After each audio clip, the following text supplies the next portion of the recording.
In our fourth installment on financial viability, we look at this ratio known as the ROI, or return on investment.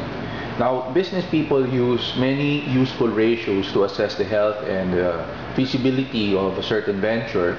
This is one of them.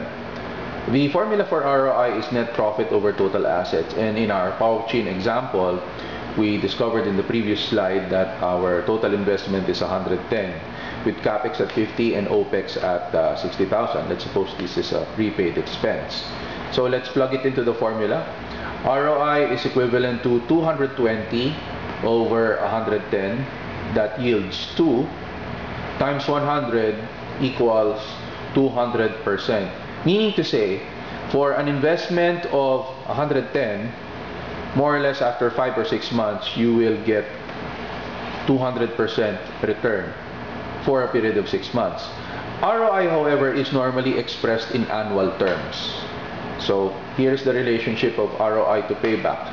If you say that a certain business has a return or ROI of 20%, that means you would recoup your investment after 5 years.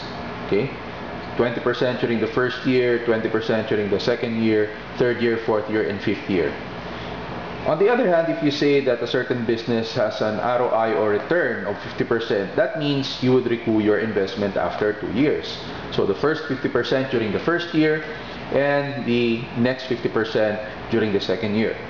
Better still, if you have an ROI of 100%, which means you will recoup your investment within 1 year's time. So the higher the ROI, the better the growth rate, the better the business is.